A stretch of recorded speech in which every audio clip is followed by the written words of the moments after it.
अस्सलामुअलैकुम महाटेक 2026 master class के 32वें दिन में खुशामदीद। आज हम पेडागोजी के एक बहुत ही अहम मौजू पर बात करने वाले हैं और वो है माइक्रो टीचिंग, जिसे हम मुख्तसर तदरीस भी कहते हैं। देखिए, ये एक ऐसा टॉपिक है जिससे इम्तिहान में सीधे सीधे सवालात आते हैं, ख़ास तौर पर उसके टाइम साइकिल पर और उसके बानी कौन थे। तो आइए आज इस पूरे मौजू को बहुत तफसील और अच्छे से समझते हैं। आज हम क्या क्या सीखने वाले हैं, एक नज़र इस पर डालते हैं। सबसे पहले हम माइक्रो टीचिंग का तारुफ देखेंगे, फिर समझेंगे कि इसके पीछे का बुनियादी उसूल क्या है। उसके बाद सबसे अहम, इसके 36 मिनट के साइकिल का गहराई से जायज़ा लेंगे। फिर देखेंगे कि कौन सी बुनियादी तदरीसी महारतें हैं जिन पर काम किया जाता है। और आखिर में इम्तिहान के लिए एक ज़बरदस्त दोहराई करेंगे ताकि सब कुछ पक्का हो जाए। ठीक है, तो आइए शुरू करते हैं हमारे पहले हिस्से से, यानी माइक्रो टीचिंग का तारुफ। यहाँ हम ये जानने की कोशिश करेंगे कि आखिर ये माइक्रो टीचिंग है क्या और ये आई कहाँ से। अच्छा, तो सबसे पहली और सबसे ज़रूरी बात जो समझनी है वो ये है कि माइक्रो टीचिंग कोई पढ़ाने का तरीका नहीं है। ये वो तरीका नहीं है जिससे हम क्लास में बच्चों को पढ़ाते हैं, नहीं, बल्कि ये ख़ास तौर पर टीचर्स को ट्रेनिंग देने की एक टेक्निक है। यानी ये एक टीचर ट्रेनिंग टेक्निक है। इसका मकसद क्या है? इसका मकसद है जो प्यूपल टीचर्स हैं, यानी जो असातिज़ा बनने की ट्रेनिंग ले रहे हैं, उनके अंदर पढ़ाने की महारतें पैदा करना, उन्हें बेहतर बनाना, ताकि वो एक हकीकी क्लासरूम के चैलेंजेस के लिए तैयार हो सकें। चलिए अब ज़रा इसकी तारीख पर एक नज़र डालते हैं। माइक्रो टीचिंग की ये जो तकनीक है, इसे 1963 में स्टैनफोर्ड यूनिवर्सिटी में प्रोफेसर ड्वाइट डब्ल्यू एलन ने मुतारिफ करवाया था। ये तीनों चीज़ें बहुत अहम हैं और इन्हें अच्छी तरह जहन में बिठा लें। साल है 1963, बानी का नाम है प्रोफेसर ड्वाइट डब्ल्यू एलन और जगह है स्टैनफोर्ड यूनिवर्सिटी। ये तीनों निकात इम्तिहान में अक्सर पूछे जाते हैं। आइए अब अगले हिस्से की तरफ बढ़ते हैं और ये समझते हैं कि ये तकनीक आखिर काम कैसे करती है। तो माइक्रो टीचिंग के पीछे जो सबसे बड़ा और बुनियादी आइडिया है वो है स्केल डाउन का उसूल। स्केल डाउन का मतलब है हर चीज़ के पैमाने को छोटा कर देना, उसे काबिले इंतज़ाम बनाना, ताकि ट्रेनिंग पर पूरी तवज्जो मरकूज़ की जा सके। इस स्क्रीन पर आप रिवायती तदरीस और माइक्रो टीचिंग का फ़र्क बहुत साफ साफ देख सकते हैं। एक तरफ है हमारी आम रिवायती तदरीस, जहां एक टीचर पूरी क्लास को पढ़ाता है, जिसमें 40-50 बच्चे होते हैं। सबक का दौरानिया भी पूरा, यानी 40 से 45 मिनट होता है, और उस्ताद एक ही वक्त में कई सारी महारतें इस्तेमाल कर रहा होता है, जैसे सवाल भी पूछना, ब्लैक बोर्ड पर लिखना भी और साथ साथ वजाहत भी करना। लेकिन दूसरी तरफ है माइक्रो टीचिंग, जहां हर चीज़ को छोटा यानी स्केल डाउन कर दिया जाता है। क्लास का साइज सिर्फ 5 से 10 लोगों का होता है, जो कि आपके अपने साथी ट्रेनी टीचर्स होते हैं। पढ़ाने का वक्त भी बहुत कम, सिर्फ 5 से 10 मिनट का होता है। और सबसे अहम बात, एक वक्त में सिर्फ और सिर्फ एक ही तदरीसी महारत पर तवज्जो दी जाती है और उसी की मशक की जाती है। तो अब हम आ गए हैं माइक्रो टीचिंग के दिल पर, यानी उसके सबसे अहम हिस्से पर। ये वो हिस्सा है जहाँ से इम्तिहान में सवाल बनता ही बनता है। ये है 36 मिनट का साइकिल, और ये वो साइकिल है जो हिंदुस्तान में NCERT ने तजवीज़ किया है। तो ये साइकिल कुल 5 मरहलों पर मुश्तमिल होता है। आइए एक एक करके देखते हैं।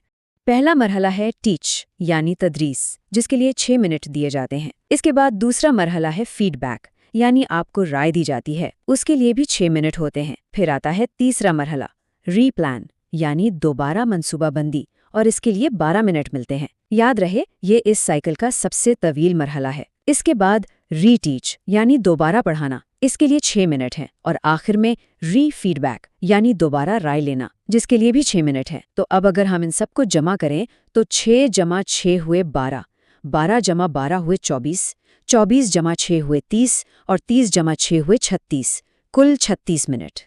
यहाँ एक बहुत अहम नुक्ता है जिसे याद रखना ज़रूरी है। अक्सर लोग इसमें गलती करते हैं। सबक की जो बिल्कुल शुरुआती मंसूबाबंदी होती है ना, यानी पहली बार पढ़ाने से भी पहले की जो तैयारी होती है, वो इन 36 मिनटों में शामिल नहीं होती। वो काम पहले से ही करके आना होता है। ये 36 मिनट का साइकिल तो पढ़ाने के अमल से, यानी टीच के मरहले से ही शुरू होता है।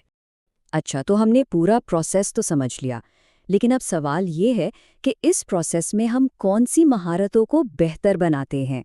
तो आइए अब इन मखसूस महारतों पर बात करते हैं जो एक मुअस्सर उस्ताद बनने की बुनियाद हैं। यहाँ 5 बुनियादी महारतें दिखाई गई हैं। पहली है स्किल ऑफ इंट्रोडक्शन, यानी तमहीदी महारत। اس میں استاد بچوں کی پرانی معلومات کو نئے سبق کے ساتھ جوڑتا ہے تاکہ وہ آسانی سے سمجھ سکیں۔ دوسری ہے اسکل آف پروبنگ کویسچنز، یعنی تحقیقی سوالات کی مہارت، مطلب ایسے سوال پوچھنا جو بچوں کو گہرائی میں جا کر سوچنے پر مجبور کر دیں۔ تیسری ہے اسکل آف اسٹیمولس ویریشن، یعنی مہرج کی تبدیلی۔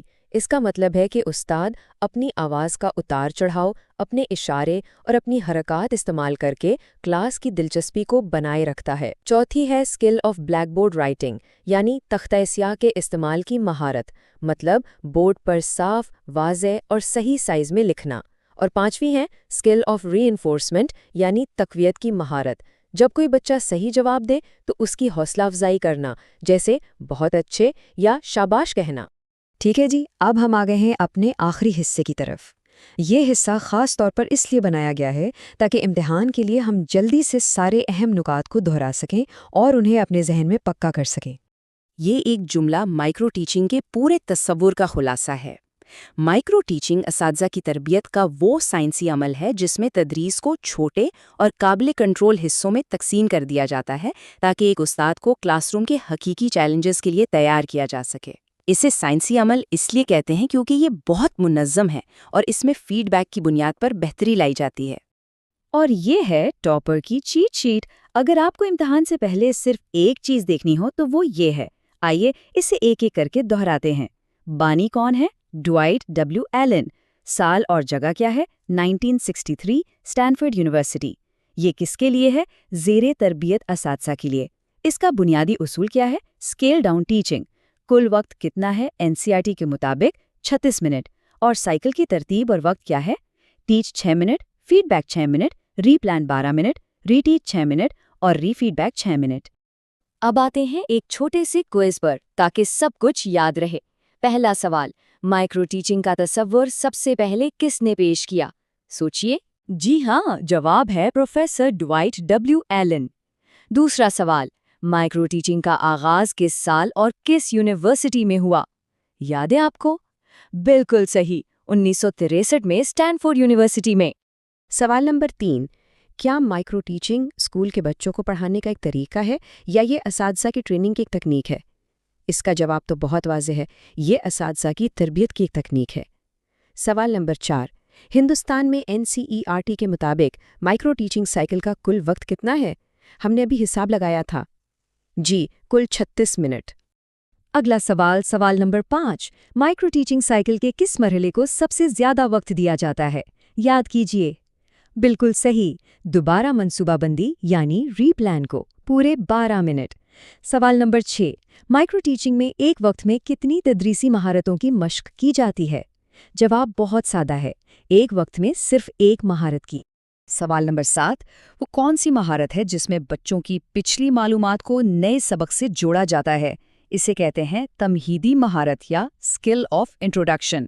سوال نمبر 8، جب ایک استاد کلاس کی بوریت کو کم کرنے کے لیے اپنی آواز اور حرکات میں تبدیلی لاتا ہے تو اسے کیا کہتے ہیں؟ اسے کہتے ہیں مہرج کی تبدیلی یا اسکل آف اسٹیمولس ویریشن۔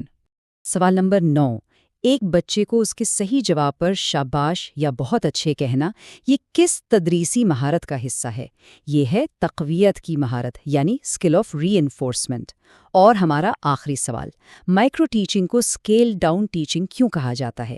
اس لیے کیونکہ اس میں کلاس کا سائز، وقت اور مہارت کا دائرہ تینوں چیزیں کم کر دی جاتی ہیں۔ تو اب جب کہ ہم نے تدریس کو اس کی بنیادی مہارتوں میں توڑ کر سمجھ لیا ہے، آخر میں ایک سوال سوچنے کے لیے۔ ایک حقیقی کلاس روم میں جہاں بہت سے بچے ہوتے ہیں اور وقت بھی محدود ہوتا ہے، ان تمام مہارتوں میں سے کس مہارت پر عبور حاصل کرنا سب سے زیادہ مشکل ہوتا ہے؟ اس پر ضرور غور کیجیے گا۔